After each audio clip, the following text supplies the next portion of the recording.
meu nome é Mildred e agora tenho 28 anos. Quando eu tinha 15 anos, meu pai me abandonou no aeroporto para curtir umas férias luxuosas com sua nova esposa e os filhos dela. Dando de ombros, ele disse: "Você dá um jeito", me deixando abandonado e sozinho. Aquele momento de traição mudou minha vida para sempre. Eu descobri ligando para minha mãe arranjada, que chegou em um jato particular. Quando ele voltou, encontrou meu quarto vazio e uma notificação judicial esperando por ele. Se você estiver assistindo, deixe um comentário me dizendo de onde você é. E se minha história ressoar com você, clique em curtir e inscreva-se para ouvir mais histórias sobre como superar a traição familiar. Cresci em um bairro tranquilo de subúrbio nos arredores de Chicago. Minha infância foi relativamente normal e feliz até os 8 anos de idade. Antes disso, lembro-me de piqueniques em família no parque local, noites de cinema com pipoca caseira e meus pais torcendo nas minhas competições de natação. Meu pai me ensinou a andar de bicicleta na entrada da garagem, e minha mãe me lia histórias para dormir todas as noites. Eles pareciam felizes juntos, ou pelo menos eu achava que eram. Quando eu tinha 8 anos, eles me sentaram na sala de estar e explicaram que estavam se divorciando. Garantiram que seria amigável e que ambos ainda me amavam muito. Naquela idade, eu não entendia completamente o que estava acontecendo, mas lembro-me de sentir que meu mundo havia mudado repentinamente sob meus pés. Eles me prometeram que tudo ficaria bem, que eu ainda os veria regularmente. O processo de divórcio foi surpreendentemente civilizado em comparação com o que alguns dos meus amigos haviam vivenciado. No entanto, o resultado chocou a todos quando meu pai ganhou a guarda primária. Minha mãe viajava muito por causa de sua carreira em banco de investimento, às vezes ficando fora por semanas a fio.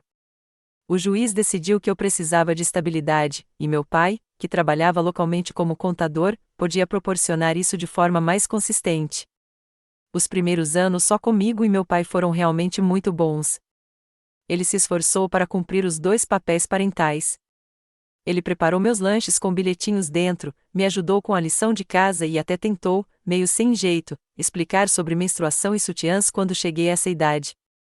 Tínhamos tradições de panquecas nas manhãs de sábado, e ele nunca perdia um evento da escola. Durante esse tempo, eu via minha mãe esporadicamente, quando a agenda dela permitia, geralmente uma vez a cada poucos meses. Essas visitas eram sempre repletas de passeios caros e presentes, quase como se ela estivesse tentando compensar sua ausência. Desenvolvi uma paixão pela fotografia por volta dos 12 anos, registrando momentos da nossa vida juntos. Meu pai me deu minha primeira câmera de verdade no meu aniversário de 13 anos, uma Canon que eu adorava.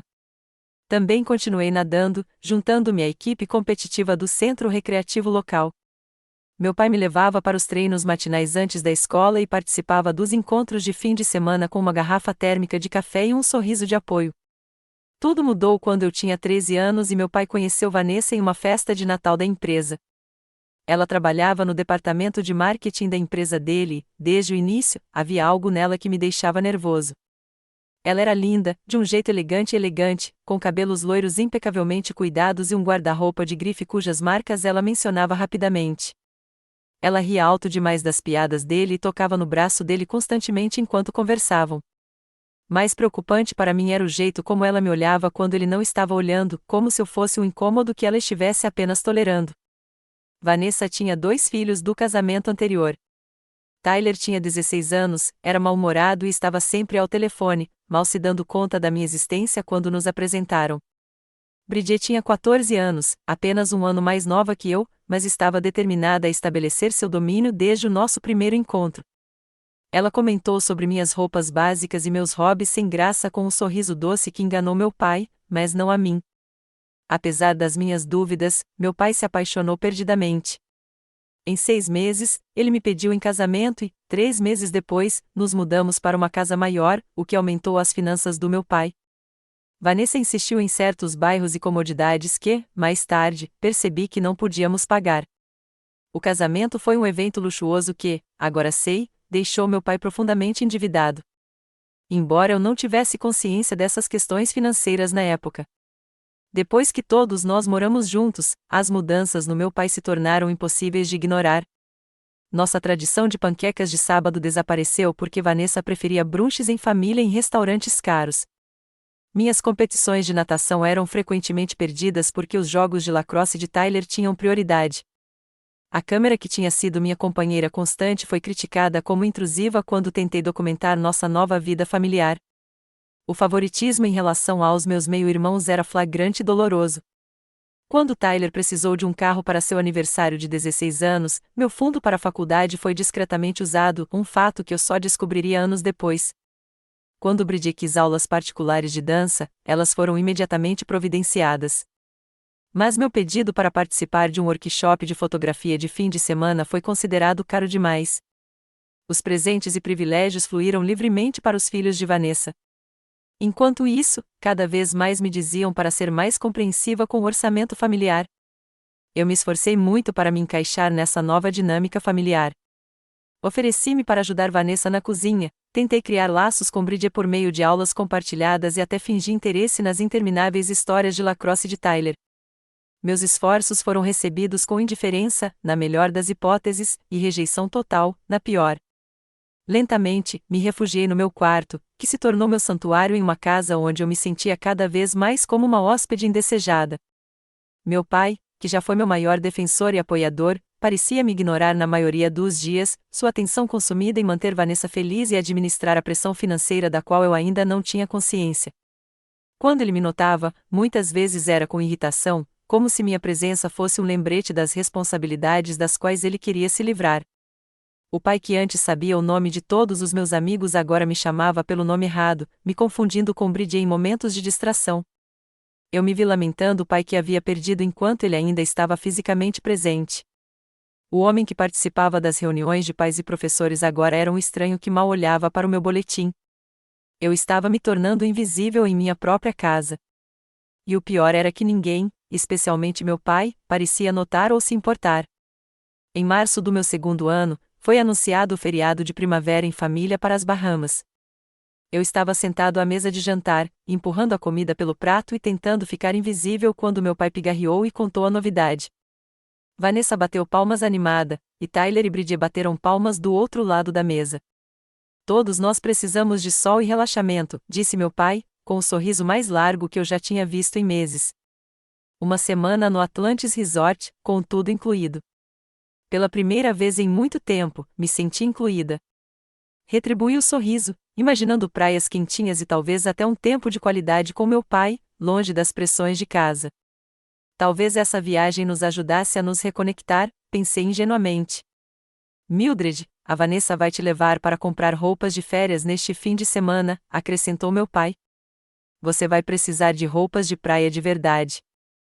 A ida às compras com Vanessa foi claramente planejada como um vínculo forçado, mas eu estava determinada a aproveitar ao máximo. Fomos ao shopping de luxo a 30 minutos de casa e tentei interagir com ela enquanto ela criticava cada maiô e vestido de verão que eu experimentava. Nada do que eu escolhia parecia atender aos seus padrões. Não, muito infantil, ela dizia. Ou isso faz você parecer mais gorda do que é, dizia com um sorriso que não alcançava seus olhos. Por fim, ela selecionou várias roupas que custavam muito mais do que parecia razoável, mas insistiu que eram apropriadas para o resort. Eu me senti desconfortável com o gasto, mas fiquei grata por ser incluída nos planos de férias. Quando estávamos saindo do shopping, Vanessa se afastou para atender um telefonema. Ela se afastou alguns metros, mas eu ainda conseguia ouvir trechos da conversa dela. Não, está tudo combinado. 4 ingressos. Sim. Ela nunca vai saber até, o Harold já tiver tudo planejado. Senti um frio na barriga. Tentei me convencer de que estava sendo paranoica, de que ela estava falando de algo completamente diferente. Meu pai jamais me excluiria de uma viagem em família depois de me dizer explicitamente que eu iria, não é mesmo? Deixei as dúvidas de lado e me concentrei no lado positivo. Eu iria para as Bahamas com a minha família. Naquela noite, tirei minha mala do armário e comecei a fazer as malas com genuína empolgação. Dobrei cuidadosamente as roupas novas, guardei minha dourada câmera em seu estojo protetor e até criei um pequeno diário de férias onde planejava registrar nossa viagem. Na primeira página, escrevia Bahamas 2012. Talvez o início de um novo capítulo para nossa família. Na noite anterior à nossa partida, a casa fervilhava de energia. Vanessa estava ao telefone confirmando o transporte para o aeroporto, Tyler baixava vídeos para o voo e Bridget tirava selfies com seu novo chapéu de sol. Meu pai parecia distraído, mas feliz, conferindo e revisando nossos passaportes e itinerário. Percebi olhares estranhos entre Vanessa e seus filhos, sorrisos irônicos e comentários sussurrados que cessavam quando eu entrava nos cômodos. Mais uma vez, aquela sensação de frio retornou, mas eu a ignorei. Eu queria tanto acreditar que aquela viagem resolveria tudo, que voltaríamos como uma família de verdade, onde eu tivesse um lugar. A manhã da nossa partida chegou com uma onda de atividades. Nosso voo estava marcado para as 11h30 e precisávamos estar no aeroporto O'Hare às 8h30. Acordei às 6h, conferindo minha lista de malas e me certificando de que a bateria da minha câmera estava totalmente carregada. No café da manhã, até puxei assunto com Tyler sobre mergulho com snorkel, ao que ele respondeu com um pouco menos de desdém do que o normal. A viagem até O'Hare foi repleta de conversas animadas. Sentei-me em silêncio no banco de trás, observando a paisagem familiar de Chicago passar, imaginando as vistas tropicais que logo a substituiriam. Meu pai me olhou pelo retrovisor uma vez e sorriu. Foi o olhar mais carinhoso que ele me lançou em meses, e meu coração se alegrou um pouco. O que te deixa mais animada para a viagem, Mildred? Perguntou ele. Li sobre um passeio fotográfico pelos habitats marinhos, respondi. Eles te levam aos melhores pontos para fotos subaquáticas. Parece chato, interrompeu Bridget antes que meu pai pudesse responder. Papai prometeu nos levar para um passeio de parasailing, não é, papai? E assim, de repente, o momento passou. Meu pai começou a descrever todas as atividades que havia planejado com Tyler e Bridget, sem mencionar nada que pudesse me interessar. Virei-me para olhar pela janela novamente, a decepção familiar voltando ao meu lugar. No aeroporto, descarregamos nossa bagagem em um carrinho e seguimos para o balcão de check-in da Paradise Airlines. A fila estava longa e esperamos quase 20 minutos até chegarmos ao agente. Meu pai entregou nossa identificação e número de confirmação. O grupo de 4 pessoas do Harold Winter, disse ele, sem me olhar nos olhos. A confusão começou como uma pequena ondulação na minha consciência. 4. Éramos 5 ali. Devo ter ouvido mal. A agente digitou algo no computador e assentiu. Sim, tenho a sua reserva. 4 passagens para Nassau, Bahamas. Vocês vão despachar as malas hoje? A ondulação se transformou em uma onda. Olhei para meu pai, que havia se afastado um pouco do balcão, de costas parcialmente para mim. Vanessa de repente ficou muito interessada em sua manicure. Tyler e Bridget trocaram olhares e riram baixinho por trás das mãos. Pai, eu disse, com a voz mais baixa do que pretendia. Ela disse 4 passagens. Ele não se virou imediatamente. Quando finalmente o fez, seu rosto tinha uma expressão que eu nunca tinha visto antes, uma mistura de culpa e indiferença que me embrulhou o estômago. Deve haver algum engano, eu disse, olhando freneticamente entre ele e o confuso agente da companhia aérea. Somos 5. O agente pareceu desconfortável. Senhor, só tenho 4 passageiros listados nesta reserva. O senhor quer comprar uma passagem adicional? O barulho do aeroporto pareceu desaparecer enquanto eu observava meu pai balançando a cabeça. Não, a reserva está correta, disse ele, ainda sem me olhar nos olhos. Vanessa deu um passo à frente, entregando sua mala de grife ao agente. Precisamos nos apressar se quisermos passar pela segurança a tempo, disse ela rapidamente. Tyler, Bridget, despachem suas malas. Fiquei paralisada, incapaz de processar o que estava acontecendo. Aquilo não podia ser real, aquilo não podia estar acontecendo. No entanto, estava, bem diante dos meus olhos. Meus piores medos se materializando na iluminação fluorescente do aeroporto O'Hare. Agarrei o braço do meu pai e o puxei para longe do balcão, meu coração batendo tão forte que pensei que fosse explodir do meu peito. Pai, o que está acontecendo?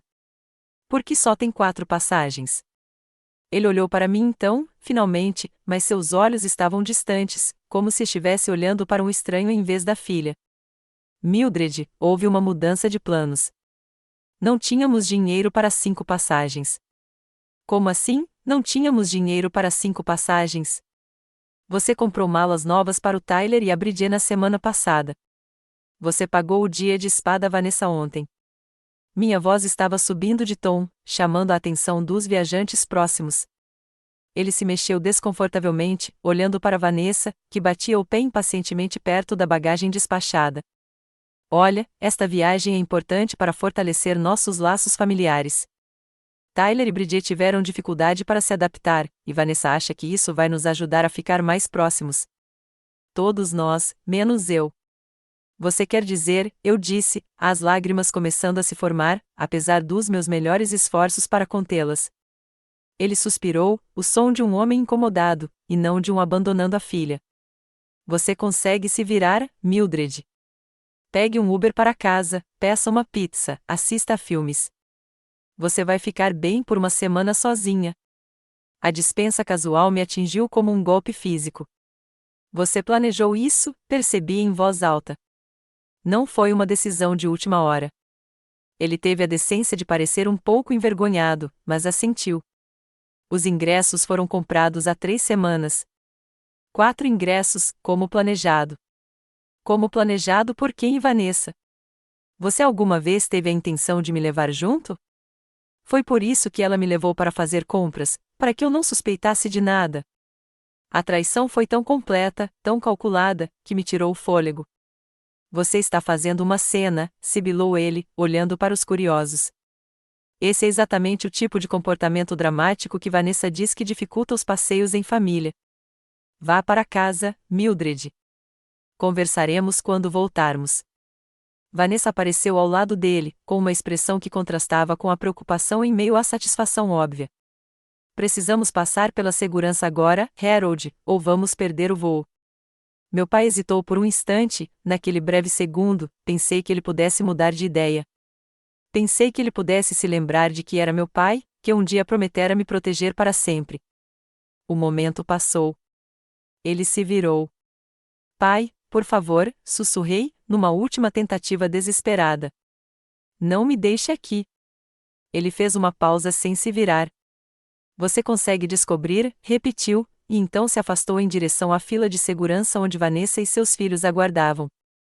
Fiquei paralisado, observando-os passarem pelo posto de controle da TSA. Tyler não olhou para trás. Bridget se virou uma vez para tirar uma selfie, capturando meu rosto devastado ao fundo antes de rir e seguir o irmão. Meu pai manteve o olhar fixo à frente, os ombros tensos, e então eles desapareceram, engolidos pela multidão de viajantes que se dirigiam aos seus portões. O impacto total do que acabará de acontecer me atingiu em ondas. Eu estava sozinho em um dos aeroportos mais movimentados do país. Eu não tinha passagem para casa. Não tinha transporte. Eu tinha acabado de ser abandonado pela única pessoa que... Um segurança se aproximou, alertado pela minha óbvia angústia. Está tudo bem? Você está viajando sozinho? Eu deveria estar viajando com a minha família, consegui dizer entre soluços, mas eles partiram sem mim. O policial, cujo crachá dizia policial Wilson, pareceu preocupado. Quantos anos você tem? 15, admiti. Sua expressão endureceu. E seus pais acabaram de te deixar aqui sozinho? Venha comigo, por favor. Precisamos resolver isso. Ele me levou a um pequeno escritório perto do posto de controle de segurança. Lá dentro, outro policial digitava em um computador. O policial Wilson explicou a situação brevemente, e o segundo policial franziu a testa profundamente. Você pode ligar para os seus pais? Perguntou o policial Wilson. Assenti, atordoado, e peguei meu celular. Eu já havia tentado ligar para o meu pai 3 vezes enquanto estava em choque no balcão de check-in. Todas as 3 ligações foram direto para a caixa postal. Tentei novamente, com o mesmo resultado. Ele não está atendendo, eu disse. Provavelmente já está no avião. Enviei uma mensagem de texto. Pai, como você pôde fazer isso comigo? Por favor, volte. A mensagem foi lida quase imediatamente, mas não recebi resposta. Tem mais alguém que possa vir te buscar? Outro membro da família? Perguntou o segundo policial. Pensei um pouco. Os pais do meu pai já tinham falecido. Ele tinha um irmão na Califórnia que eu mal conhecia. Os pais da minha mãe tinham se aposentado na Flórida anos atrás e estavam em um cruzeiro. De acordo com suas postagens no Facebook, não havia tias, tios ou primos por perto. Não tenho mais ninguém em Chicago, eu disse. A realidade do meu isolamento me atingiu novamente. E a sua mãe? Perguntou o policial. Você mencionou que estava com seu pai. Podemos ligar para sua mãe? Minha mãe. Eu não falava com ela há quase 6 meses. Nossa última conversa tinha sido tensa, com eu repetindo as falas que meu pai me ensinara sobre como eu estava ocupado com minha nova família. Eu havia ignorado as últimas 3 ligações dela, insistindo que meu pai dizia que era confuso manter contato próximo com ela, dada a nossa nova estrutura familiar. Mas que escolha eu tinha agora?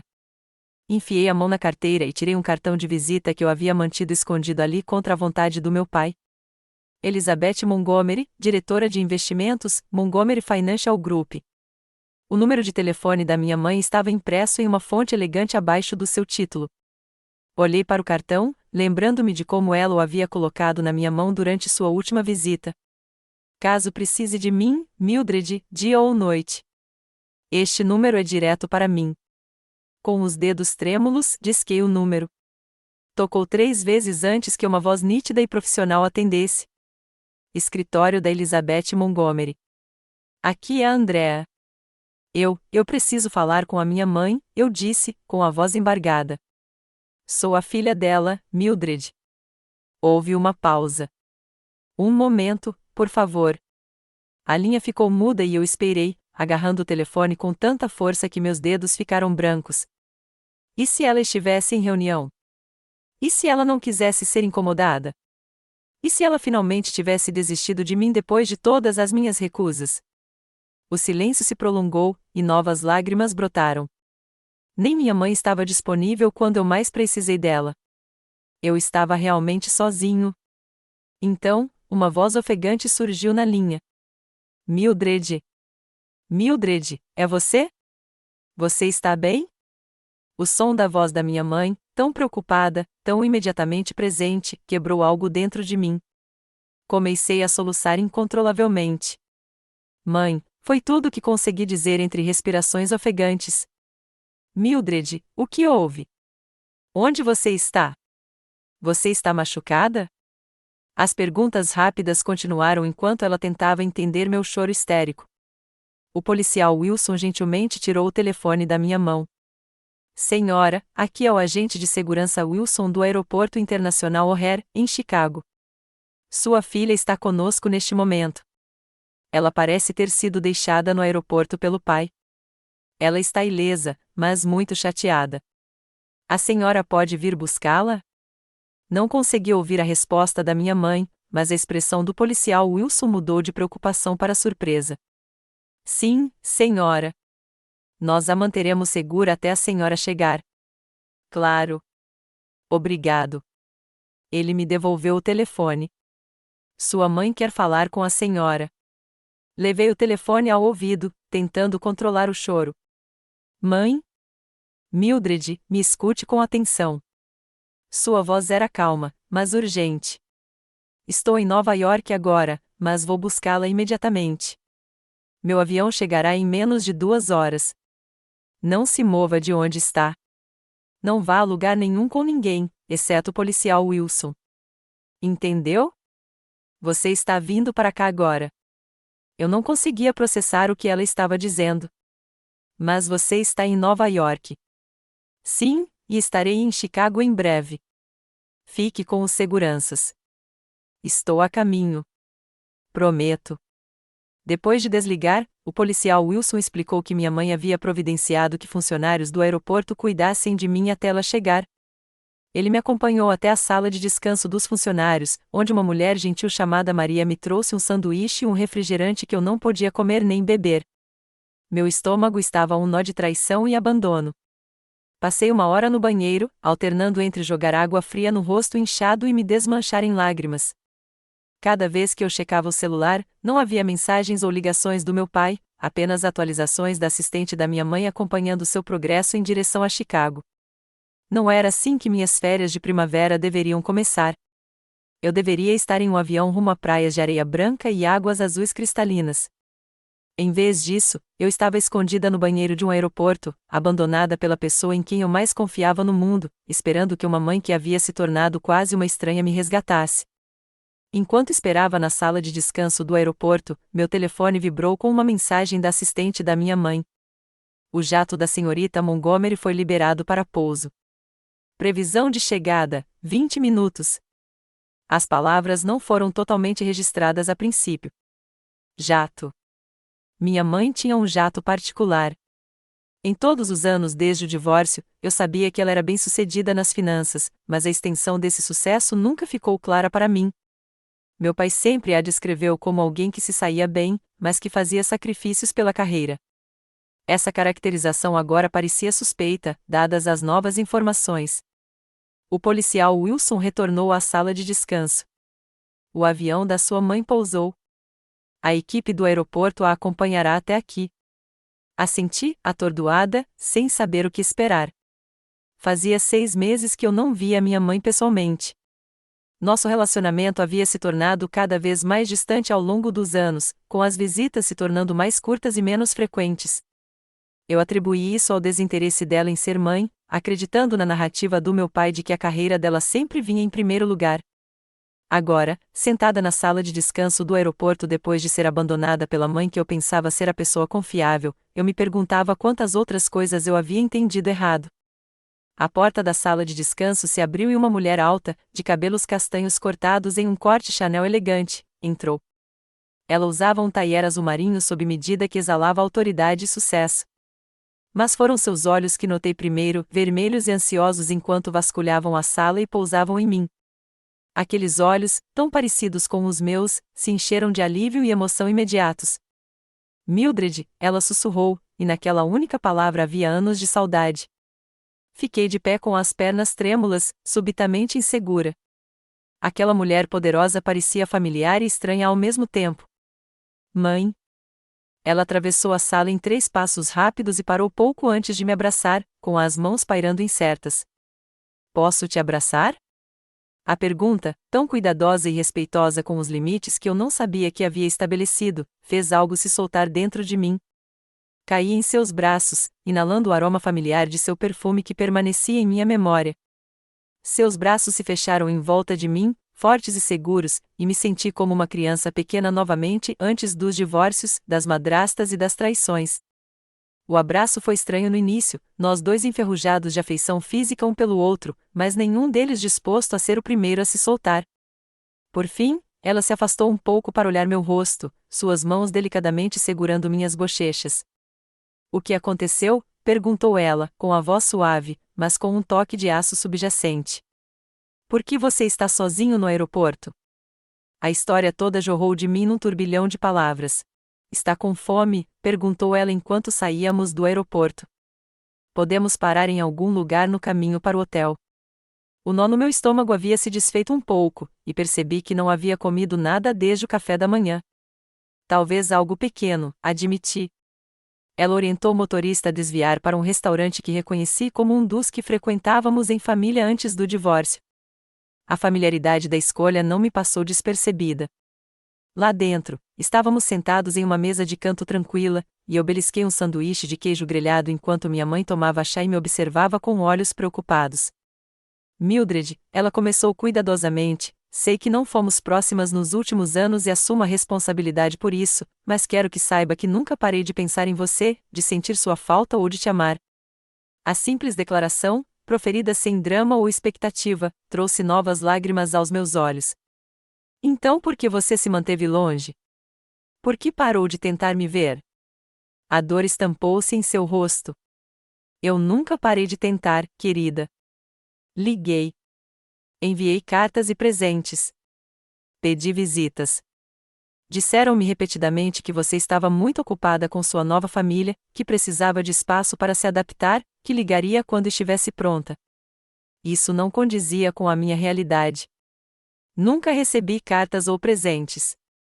E papai disse que você estava sempre ocupada demais com o trabalho para me visitar com mais frequência. O maxilar da minha mãe se contraiu quase imperceptivelmente. Entendo, disse ela. E aquelas 2 palavras continham uma dose enorme de compreensão. Quando chegarmos ao hotel, quero te mostrar uma coisa. O Península Hotel era o lugar mais luxuoso que eu já tinha visto, com um saguão de mármore e cristal que me fez lembrar intensamente do meu rosto manchado de lágrimas e das roupas amassadas. Minha mãe nos hospedou em uma suíte em um andar alto, com uma vista deslumbrante do horizonte de Chicago. Em qualquer outra circunstância, eu teria ficado impressionado com a opulência, mas eu estava operando no piloto automático emocional. Uma vez dentro da suíte, minha mãe pegou seu laptop e sentou-se ao meu lado no sofá macio. Quero te mostrar estes e-mails, disse ela, abrindo sua conta. Esta é uma pasta chamada Mildred, onde guardei toda a correspondência sobre você nos últimos 7 anos. Ela percorreu centenas de e-mails, abrindo vários para eu ler. Havia dezenas de mensagens para meu pai solicitando videochamadas, visitas de fim de semana e férias. Cada uma delas era recebida com desculpas cada vez mais elaboradas. Havia confirmações de presentes enviados para aniversários e Natal, com informações de rastreamento comprovando a entrega em nossa casa, presentes que eu nunca havia recebido. O mais perturbador eram as respostas supostamente minhas, claramente escritas por um adulto tentando imitar a voz de um adolescente, recusando visitas porque eu estava me adaptando à minha nova dinâmica familiar e precisava de um tempo do passado. Eu nunca escrevi isso, sussurrei, horrorizada. Eu nunca disse nada disso. Eu suspeitava disso, respondeu minha mãe gentilmente. Mas eu estava legalmente vinculada ao acordo de custódia. Se Harold dissesse que você não queria me ver, eu não poderia forçar a situação sem te arrastar ao tribunal, o que eu achava que só tornaria as coisas mais difíceis para você. Ela abriu outra pasta contendo documentos legais digitalizados, incluindo a sentença de divórcio e os acordos de pensão alimentícia. Fiquei chocada ao ver os pagamentos mensais substanciais que minha mãe vinha fazendo, muito mais do que o exigido pelo tribunal. Fundos adicionais haviam sido destinados especificamente para minha educação, hobbies e saúde. Para onde foi todo esse dinheiro? Perguntei, lembrando-me da constante insistência em restrições orçamentárias sempre que eu precisava de alguma coisa. A expressão da minha mãe era cuidadosamente neutra. Essa é uma pergunta para o seu pai, eu acho. Conversamos até tarde da noite, preenchendo as lacunas dos nossos anos separados. Descobri que minha mãe havia construído sua empresa de investimentos do zero após o divórcio, transformando em um dos grupos financeiros de propriedade feminina mais bem-sucedidos do país. O jato particular pertencia à empresa dela, mas era principalmente para seu uso, pois ela gerenciava clientes em todo o país. O que ficou mais claro foi que ela nunca me abandonou, como me fizeram acreditar. Ela lutou pela guarda compartilhada durante o divórcio, mas acabou concordando que meu pai tivesse a guarda primária porque eu havia expressado preferência por ficar na minha escola com meus amigos. Ela havia organizado toda a sua agenda de trabalho em torno dos horários de visita que lhe eram atribuídos, apenas para receber frequentemente cancelamentos de última hora. Por que você não me contou nada disso antes? Perguntei, encolhida no roupão do hotel depois de um longo banho que lavou as lágrimas secas do dia. Eu não queria te colocar no meio, disse ela simplesmente. Crianças não deveriam ter que escolher lados ou carregar o fardo dos conflitos dos adultos. Eu esperava que, com o tempo, à medida que você crescesse, você percebesse qualquer manipulação por conta própria. Eu simplesmente não esperava que as coisas chegassem a esse ponto. Quando a exaustão finalmente me venceu, adormeci no segundo quarto da suíte com uma sensação nova e estranha florescendo sob minha dor e traição. Pela primeira vez em anos, me senti verdadeiramente segura e, mais surpreendentemente, verdadeiramente vista. A manhã trouxe uma desorientação momentânea quando acordei na luxuosa cama do hotel. Por um breve segundo, pensei que estava nas Bahamas, que o dia anterior tinha sido um pesadelo. A realidade voltou à tona enquanto eu me lembrava de tudo, mas a pontada de dor havia diminuído um pouco durante a noite. Minha mãe já estava acordada, vestida com roupas casuais em vez do terninho, o cabelo preso em um rabo de cavalo simples que a fazia parecer mais jovem e acessível. Ela havia pedido café da manhã no quarto, e o cheiro de café e panquecas enchia a suíte. Lembrei que estas eram as suas preferidas, disse ela quando saí do quarto. Pelo menos costumavam ser. Ainda são, admiti, tocado pelo simples gesto de lembrar desse detalhe da minha infância. Durante o café da manhã, ela descreveu o plano que vinha formulando enquanto eu dormia. Primeiro, precisamos comprar algumas roupas e itens essenciais para você. Depois, precisamos discutir o que você quer que aconteça em seguida. Como assim? Perguntei. Mildred, o que seu pai fez foi abandono parental, explicou ela gentilmente. Deixar uma garota de 15 anos sozinha, sem supervisão ou arranjos adequados, é um assunto sério. Já consultei meu advogado esta manhã. Temos motivos para solicitar uma mudança de guarda emergencial, se é isso que você deseja. A possibilidade nem me passou pela cabeça. Mudar a guarda, morar com a minha mãe, sair de Chicago. Era avassalador pensar nisso. Não sei o que quero, admiti. Tudo está acontecendo tão rápido. Ela estendeu o braço sobre a mesa e apertou a minha mão. Você não precisa decidir nada hoje. Vamos cuidar apenas das necessidades imediatas, e você pode ter tempo para pensar no panorama geral. Passamos a manhã comprando roupas e itens essenciais para substituir o que restava na casa do meu pai. Minha mãe não fez nenhum comentário sobre minhas escolhas de estilo, simplesmente comprando o que eu escolhia sem olhar os preços. Na hora do almoço, eu tinha o suficiente para passar a semana seguinte. Enquanto comíamos sanduíches em um café, minha mãe atendeu a várias ligações de trabalho, o que me deu uma ideia de seu mundo profissional. Ela era direta, bem informada e autoritária, sem ser ríspida. As pessoas a respeitavam. Isso ficava claro em ambos os lados das conversas. Entre as ligações, ela voltava toda a sua atenção para mim, nunca me fazendo sentir menos importante do que seu trabalho. Você gostaria de vir para Nova York comigo por alguns dias? Ela perguntou quando terminamos o almoço. Só para dar uma escapadinha enquanto resolvemos as coisas. Você pode ver onde eu moro. Conheça o David, meu parceiro. Sem pressão, apenas uma chance de recuperar o fôlego longe de Chicago. Pensei em voltar para a casa vazia onde meu pai e sua nova família me deixaram para trás. A perspectiva não me atraía. Sim, decidi. Eu adoraria. Naquela tarde, embarquei em um elegante jato particular com minha mãe, observando Chicago encolher sob nossos pés. A aeronave era elegante, mas confortável, com assentos de couro e uma pequena área de conferências onde minha mãe fez uma última ligação de negócios antes de se dedicar a mim. Conte-me sobre sua fotografia, disse ela, notando que eu continuava pegando minha bolsa de câmera. Quando esse interesse começou? Ninguém me perguntava sobre minha fotografia havia meses. Abri o rolo da câmera do meu celular e comecei a mostrar a ela as imagens que eu havia capturado em Chicago. Ela fez perguntas perspicazes sobre composição e iluminação, parecendo genuinamente interessada em algo que me importava. Você tem um olhar aguçado, Mildred, disse ela com orgulho evidente. Já pensou em levar isso mais a sério? Dei de ombros. Papai diz que é só um hobby, não uma carreira de verdade. Bem, eu discordo, disse ela com firmeza. Talento como o seu merece ser desenvolvido. Se você estiver interessada, conheço vários fotógrafos profissionais em Nova York que podem estar dispostos a te orientar. Quando pousamos em um aeroporto particular nos arredores de Manhattan, eu já começava a vislumbrar um futuro que jamais havia imaginado, um futuro onde meus interesses seriam valorizados e minha voz ouvida. O motorista da minha mãe nos recebeu e nos levou diretamente para sua cobertura com vista para o Central Park. O apartamento era deslumbrante, mas sem ostentação, com cores quentes e móveis confortáveis misturados a elegantes obras de arte. Não era nada como eu havia imaginado, tendo construído uma imagem mental de um espaço frio e estéril, refletindo a caracterização que meu pai fazia da minha mãe como obcecada pela carreira e sem emoções. David, seu parceiro de 3 anos, nos recebeu calorosamente. Ele era professor de literatura na Universidade de Columbia, com olhos gentis e maneiras gentis. Ele me mostrou um quarto de hóspedes com vista para o parque, dando-me espaço para me acomodar enquanto ele e minha mãe discutiam os planos para o jantar na cozinha. Mais tarde naquela noite, enquanto comíamos comida chinesa para a viagem em volta da mesa de centro, minha escolha, me peguei rindo pela primeira vez desde o incidente no aeroporto.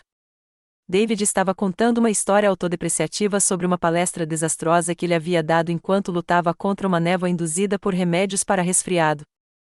Minha mãe, longe da workaholic fria que eu tinha sido levada a acreditar, o provocava carinhosamente e compartilhava suas próprias histórias embaraçosas. Era aconchegante. Era confortável. E o mais chocante, parecia uma família de uma forma que a casa do meu pai não parecia há anos. Quando fui dormir naquela noite na cidade desconhecida, percebi que tinha uma decisão a tomar, uma decisão que moldaria o curso da minha vida no futuro. Acordei com a luz do sol entrando pelas janelas com vista para o Central Park.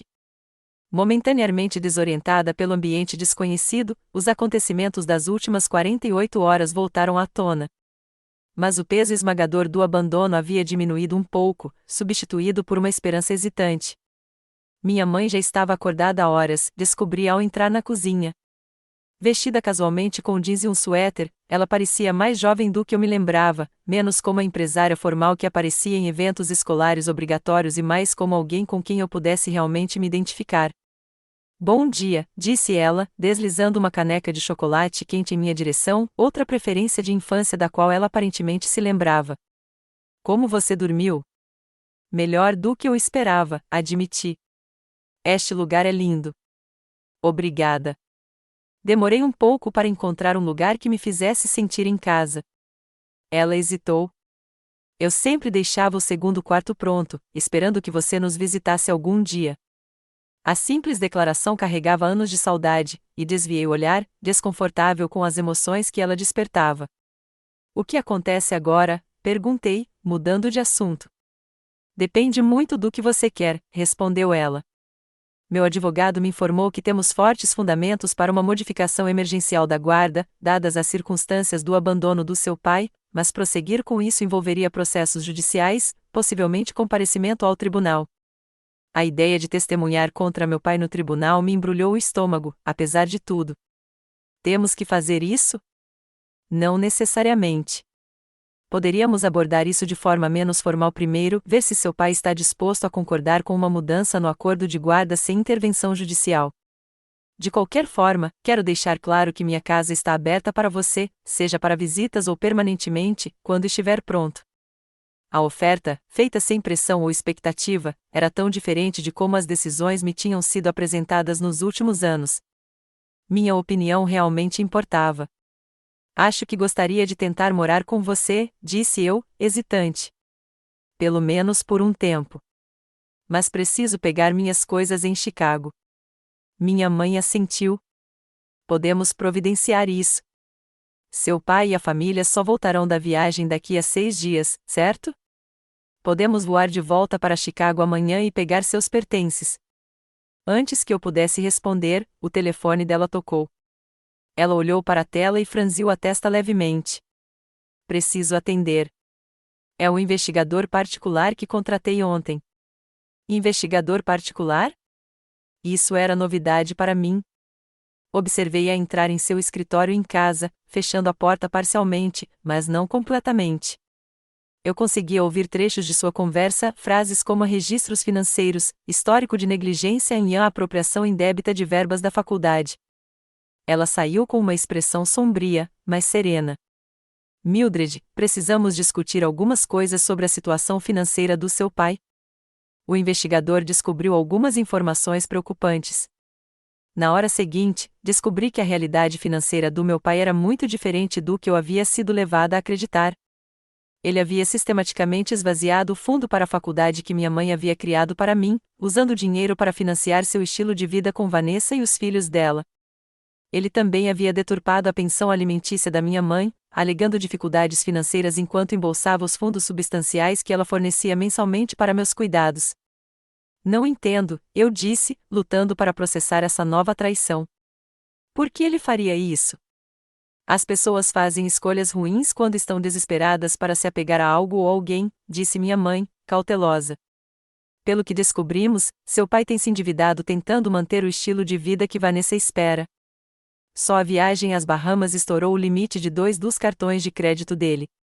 A revelação me fez ver os últimos 2 anos sob uma nova luz, as constantes referências a restrições orçamentárias sempre que eu precisava de alguma coisa, enquanto Tyler e Bridget recebiam presentes caros, as contas misteriosas que causavam discussões tensas e abafadas entre meu pai e Vanessa tarde da noite, a segunda hipoteca da nossa casa, que eu tinha ouvido falar, mas não entendia o significado.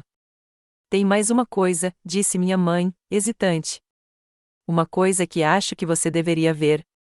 Ela pegou um envelope grande em seu escritório e o colocou na ilha da cozinha entre nós.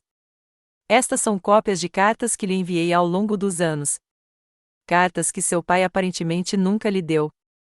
Com as mãos trêmulas, abri o envelope e tirei dezenas de cartas, cartões de aniversário e bilhetes, todos endereçados a mim com a letra elegante da minha mãe. Li-os com crescente descrença e tristeza. Havia relatos detalhados da vida dela, perguntas sobre a minha, expressões de amor e desejo de fazer parte do meu mundo.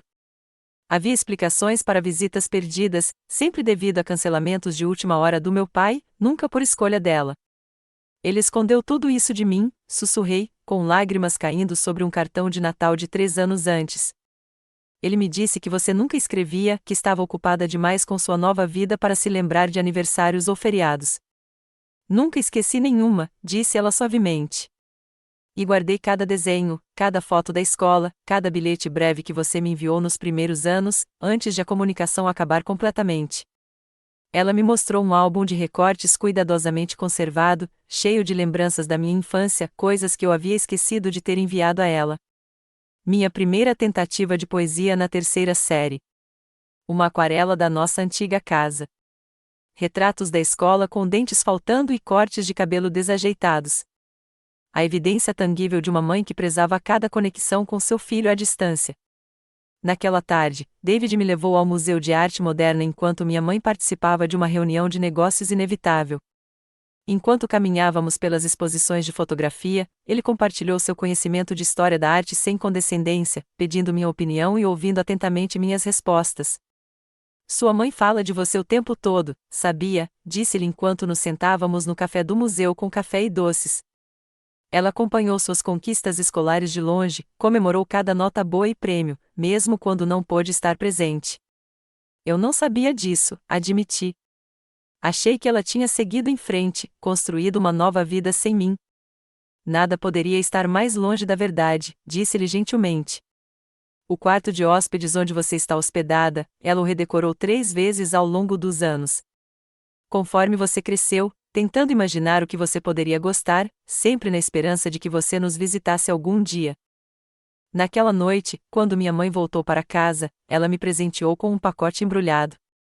Dentro havia uma câmera digital profissional, muito superior à que eu havia deixado em Chicago. Notei que sua câmera atual tem alguns anos, explicou ela. Esta combina mais com o talento que vejo em seu trabalho. Considere isso como anos de presentes de aniversário perdidos, reunidos em um. Fiquei sem palavras, tanto pela generosidade do presente quanto pelo reconhecimento da minha paixão que lhe representava. Meu pai havia descartado a fotografia como um hobby frívolo, mas minha mãe, que tinha visto apenas algumas fotos minhas, imediatamente a reconheceu e a validou como algo significativo. Na manhã seguinte, embarcamos em seu jato particular de volta para Chicago com um plano em mãos. Iríamos buscar meus pertences na casa do meu pai, documentar as condições e reunir todas as provas necessárias para a possível audiência de custódia. O advogado da minha mãe havia providenciado uma escolta policial, pois, tecnicamente, entraríamos na propriedade sem a permissão do proprietário, embora eu ainda tivesse minha chave e residisse legalmente lá. Enquanto o avião pousava em Chicago, senti uma mistura de pavor e determinação. Eu estava voltando não como a criança abandonada, mas como alguém com autonomia e apoio, alguém pronto para encerrar um capítulo da vida e começar outro. A casa parecia menor quando entramos na garagem, menos intimidadora do que quando saí para o aeroporto, poucos dias antes. O policial esperou pacientemente enquanto eu destrancava a porta e levava minha mãe para dentro. A casa estava estranhamente silenciosa, com a louça do café da manhã ainda na pia, depois da nossa partida apressada naquela manhã fatídica. Fomos direto para o meu quarto, onde minha mãe fotografou sistematicamente as condições, observando os móveis antiquados em comparação com as peças mais novas visíveis nos quartos dos enteados. Ela documentou o pequeno armário com suas limitadas opções de roupas, a falta de equipamentos tecnológicos em comparação com o que eu havia vislumbrado no quarto de Tyler, a evidência geral de abandono. Enquanto empacotávamos meus pertences, encontrei tesouros escondidos dos quais eu havia me esquecido. Uma caixa de lembranças da infância escondida debaixo da cama. Álbuns de fotos de antes do divórcio. Um diário que mantive durante o primeiro ano depois que minha mãe se mudou. Ler os registros daquela época foi doloroso, mas esclarecedor, pois percebi como meu pai havia sutilmente começado a mudar a narrativa sobre minha mãe. Mesmo naquela época. No escritório do meu pai, minha mãe descobriu documentos financeiros que confirmavam o uso indevido do meu fundo para a faculdade e da pensão alimentícia. Com o policial como testemunha, ela fotografou cuidadosamente esses registros sem removê-los, construindo o caso que mais tarde se provaria decisivo no tribunal. A descoberta mais chocante aconteceu no fundo do armário do meu pai, onde encontrei uma caixa contendo todos os presentes fechados que minha mãe havia enviado ao longo dos anos. Presentes de aniversário, presentes de Natal, lembranças de felicitações por conquistas acadêmicas, tudo ainda na embalagem original. As datas nos pacotes abrangiam 7 anos, prova tangível dos esforços consistentes da minha mãe para permanecer conectada, apesar da distância. Com meus pertences embalados e colocados no carro que me aguardava, dei uma última olhada ao redor do quarto que havia sido meu santuário e prisão pelos últimos 7 anos. Surpreendentemente, senti pouco apego a ele. Agora, pronta para encerrar este capítulo da minha vida. Antes de sair, escrevi um breve bilhete e o deixei na minha cama despojada. Pai, estou segura com a mamãe. Precisamos conversar quando você voltar, Mildred. Enquanto partíamos, não olhei para trás. Durante a semana seguinte, adaptei-me à vida em Nova York com minha mãe, explorando a cidade, visitando possíveis novas escolas e começando a vislumbrar um futuro diferente de tudo que eu havia imaginado. Minha mãe me apresentou a um amigo fotógrafo que avaliou meu portfólio e me deu um feedback encorajador, sugerindo até mesmo um workshop de fim de semana específico para adolescentes interessados em fotojornalismo. Enquanto isso, as atualizações do meu pai nas redes sociais mostravam fotos de praias ensolaradas e sorrisos forçados, sem qualquer reconhecimento da minha ausência. Eu me perguntava se os seguidores dele tinham notado que eu estava sumida das fotos das férias em família ou se eu tinha me tornado tão invisível que ninguém questionava minha ausência. No dia marcado para o retorno deles, meu telefone finalmente acendeu com o nome do meu pai. Eu estava esperando por essa ligação, ensaiando o que poderia dizer. Mas quando ela chegou, me vi incapaz de atender. Depois de 7 chamadas perdidas em rápida sucessão, mandei uma mensagem para ele: estou bem. Estou com a mamãe. Podemos conversar amanhã com nossos advogados presentes. Sua resposta foi imediata e cheia de pânico: advogados? Mildred, o que está acontecendo? Venham para casa agora mesmo. Não respondi, desliguei o celular e me concentrei no livro de fotografia que a amiga da minha mãe havia recomendado. O confronto aconteceria amanhã, e eu precisava conservar minha energia emocional. A reunião estava marcada para as 11 da manhã seguinte no escritório de advocacia da minha mãe, no centro de Chicago. Chegamos de avião naquela manhã, chegando ao imponente prédio de vidro com 30 minutos de antecedência. Eu estava nervosa, mas decidida, vestida com roupas que minha mãe havia comprado para mim e que me faziam parecer mais velha, mais confiante do que realmente me sentia. Meu pai chegou com Vanessa, ambos bronzeados das férias, mas com os olhos tensos. Meu pai se moveu para me abraçar, mas eu recuei, mantendo distância. A mágoa em seus olhos talvez tenha enfraquecido minha determinação, mas eu me lembrava com clareza do momento em que ele foi embora no aeroporto. Mildred, o que está acontecendo? Ele perguntou. Por que a senhora não voltou para casa? Por que advogados estão envolvidos? A advogada da minha mãe, uma mulher serena chamada Judith Barnes, gesticulou para que todos se sentassem ao redor da mesa de conferências. Senhor Winters, estamos aqui para discutir vários assuntos sérios relacionados ao bem-estar da sua filha e às suas ações na semana passada. Foi um mal-entendido, disse ele, com desdém. Mildred sabia que ficaria em casa durante a nossa viagem. Conversamos sobre isso semanas atrás. Isso não é verdade, eu disse, recuperando a voz. Você me disse que eu iria. Pediu para Vanessa me levar para fazer compras para a viagem. Você me deixou arrumar a mala e dirigir até o aeroporto antes de me dizer que eu não iria. Não tínhamos dinheiro para outra passagem, interrompeu Vanessa suavemente. Explicamos isso para Mildred, mas ela ficou histérica no aeroporto, causando uma cena. Minha mãe, que até então permanecera em silêncio, colocou uma pasta sobre a mesa. Na verdade, temos provas que contradizem essa afirmação. Seus registros financeiros mostram que você comprou exatamente 4 passagens 3 semanas antes da viagem, sem nunca ter a intenção de incluir Mildred. Isso foi um abandono premeditado de uma menor, não uma decisão financeira de última hora. O rosto do meu pai empalideceu ligeiramente. Você andou olhando meus registros financeiros? Isso é invasão de privacidade. O que também é preocupante, continuou Judith, como se ele não tivesse falado, são as evidências que reunimos sobre o seu desvio de fundos especificamente destinados aos cuidados e à educação de Mildred. Ela abriu outra pasta contendo cópias dos documentos que havíamos fotografado em seu escritório, mostrando claramente como meu fundo para a faculdade havia sido esgotado e redirecionado para despesas domésticas, beneficiando principalmente meus meio-irmãos. Você não tinha o direito de mexer nos meus documentos pessoais, gaguejou meu pai. Mas sua indignação parecia vazia, mesmo aos meus ouvidos. Sr. Winters, abandonar sua filha de 15 anos em um aeroporto sem supervisão adequada ou providências para seus cuidados é crime no estado de Illinois, declarou Judith calmamente. Temos testemunhado declarações da segurança do aeroporto e documentação do incidente. Além disso, o desvio de verbas destinadas à educação pode ser considerado fraude financeira. A cor desapareceu do rosto do meu pai quando a gravidade da situação começou a se manifestar. Vanessa se remexeu na cadeira, sua expressão mudando de indiferente para preocupada enquanto as implicações financeiras eram discutidas. O que você quer? Meu pai finalmente perguntou, com a voz mais grave do que eu jamais ouvirá. Estamos solicitando uma mudança imediata de guarda, disse minha mãe, falando diretamente com ele pela primeira vez. Guarda total para mim, com visitas supervisionadas para você, a critério de Mildred. Além disso, estamos buscando restituição financeira pelos fundos da educação que foram desviados.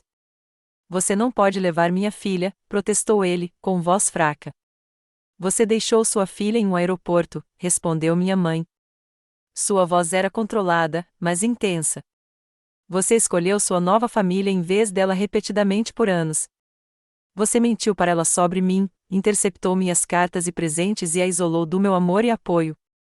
Os tribunais verão essas ações de forma muito desfavorável, Harold. A reunião continuou por mais 2 horas, enquanto os termos eram negociados e os arranjos temporários eram estabelecidos. Uma ordem de guarda provisória foi emitida, concedendo à minha mãe a guarda física até uma audiência formal. Meu pai foi obrigado a prestar contas financeiras completas e a iniciar o reembolso dos fundos. Meu pai desabou em lágrimas, uma demonstração pública de emoção que eu raramente presenciara.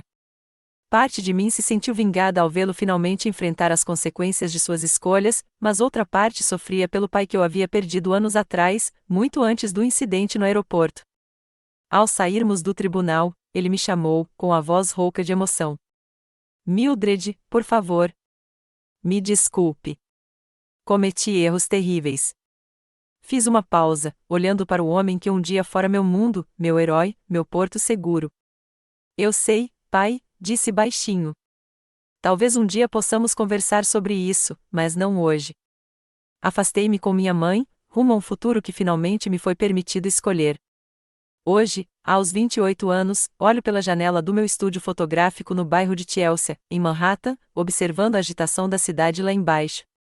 A luz da manhã reflete nas fotografias emolduradas que enfeitam as paredes, imagens que já apareceram na National Geographic, na revista Time, mais recentemente, na minha primeira exposição individual em galeria, intitulada Partidas e Chegadas. 13 anos se passaram desde aquele dia no aeroporto O'Hare, quando meu pai me disse para descobrir e foi embora. De muitas maneiras, aquele momento de abandono se tornou o catalisador inesperado para a vida que agora aprecio. A transição para morar com minha mãe não foi isenta de desafios. Cheguei a Nova York com raiva, magoada e desconfiada do amor parental em todas as suas formas. Testei limites, me isolei quando as emoções se tornaram intensas demais e esperei que a outra bomba acontecesse, que minha mãe revelasse alguma intenção oculta ou perdesse o interesse em bancar a mãe. Mas ela permaneceu firme, paciente sem ser passiva, me dando espaço sem me abandonar para que eu pudesse lidar sozinha com minha dor. Ela encontrou um terapeuta especializado em alienação parental e trauma familiar, marcando sessões individuais e conjuntas. Nessas sessões, eu lentamente me desvencilhei dos anos de manipulação sutil e negligência emocional, aprendendo a distinguir entre dinâmicas familiares saudáveis e os padrões distorcidos que eu havia normalizado. Minha mãe e eu construímos um relacionamento dia após dia, aprendendo os hábitos, preferências e estilos de comunicação uma da outra. Discutíamos às vezes, especialmente nos primeiros meses, quando minhas defesas estavam mais altas. Mas as discussões nunca terminavam em amor retraído ou tratamento silencioso. Processávamos, pedíamos desculpas quando necessário e seguimos em frente com maior compreensão.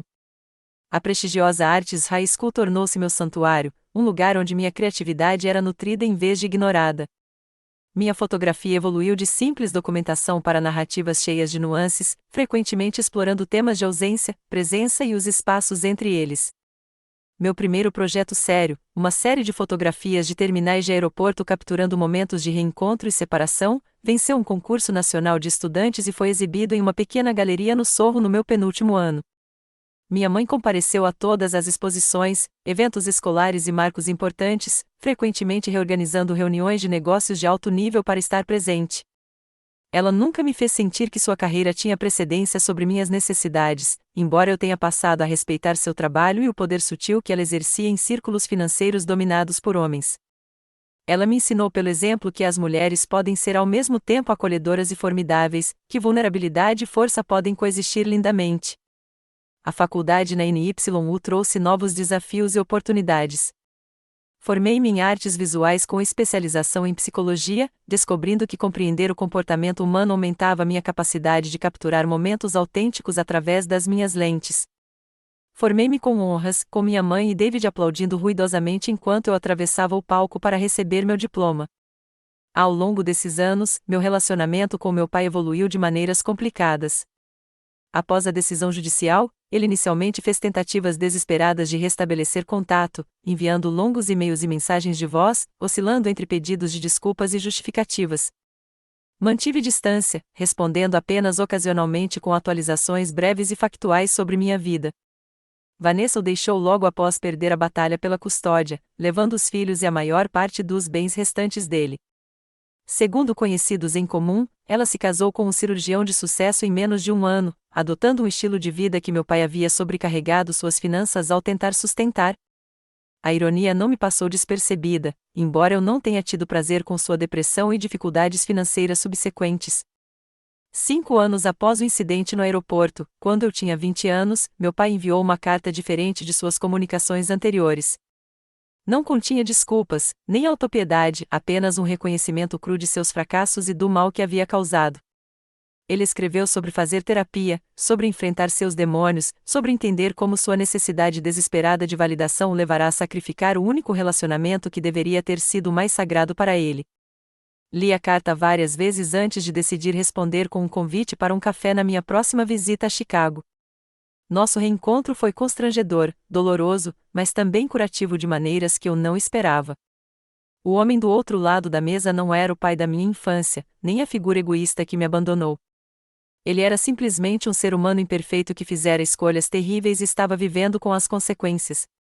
Estabelecemos um relacionamento cauteloso e limitado depois daquele encontro. Não confio nele completamente. Talvez nunca confie, mas o perdoei mais pela minha paz do que pela sua redenção. Falamos mensalmente por telefone e nos vemos 1 ou 2 vezes por ano. Ele nunca correspondeu às minhas expectativas como pai, mas superou minhas expectativas iniciais de responsabilidade, o que conta para alguma coisa. Enquanto isso, minha mãe e eu nos tornamos não apenas família, mas amigas e até parceiras de negócios. Há 3 anos, criamos uma fundação que oferece arte, educação e terapia para crianças afetadas por traumas familiares. Usando minhas habilidades de narrativa visual e sua perspicácia financeira, criamos programas em 5 cidades, ajudando jovens a transformar sua dor em expressão criativa. A jornada de adolescente abandonada a adulta bem-sucedida não foi simples nem linear. Houve contratempos, momentos de regressão, noites questionando meu valor e minha capacidade de ter relacionamentos saudáveis. Problemas de confiança complicaram meus primeiros relacionamentos românticos, e passei por períodos em que afastei as pessoas antes que elas pudessem me rejeitar. Mas o tempo, a terapia e o amor constante gradualmente reestruturaram minha compreensão dos relacionamentos. Aprendi que a família não é definida pelo sangue, mas pela escolha, pelas pessoas que aparecem consistentemente, que dizem a verdade mesmo quando é difícil, que abrem espaço para mim por inteiro, não apenas para as partes convenientes. O aeroporto, outrora símbolo de abandono, foi recuperado em meu trabalho profissional. Minha série fotográfica documentando conexões humanas em trânsito tornou-se minha assinatura estética. Há algo de poético em transformar o local da minha ferida mais profunda na fonte da minha maior realização criativa. Se meu pai não tivesse me deixado em O'Hare naquele dia, se ele tivesse me incluído naquelas férias em família, eu teria permanecido presa em um lar onde era tolerada em vez de querida. Eu teria continuado acreditando na falsa narrativa sobre a indiferença da minha mãe. Eu poderia nunca ter descoberto meu potencial artístico ou experimentado o apoio incondicional que o permitiu florescer. Às vezes, os piores momentos de nossas vidas nos redirecionam para caminhos que jamais teríamos escolhido, mas que precisávamos desesperadamente encontrar. Isso não desculpa aqueles que nos prejudicam nem diminui a dor que causam. Simplesmente reconhece que a cura é possível, que a beleza pode emergir de lugares quebrados, que o poder de definir nossas histórias, em última análise, pertence a nós, não àqueles que escreveram nossas feridas. Você já passou por uma rejeição dolorosa que, no fim das contas, te levou a um lugar melhor? Compartilhe sua história nos comentários abaixo. Se isso ressoou com você, curta este vídeo e inscreva-se para ouvir mais histórias de superação de desafios familiares. Obrigada por ouvir minha jornada do abandono ao empoderamento. Lembre-se de que seu valor nunca é determinado por aqueles que não o enxergam. E, às vezes, as pessoas que saem da sua vida abrem espaço para aquelas que sempre deveriam estar lá.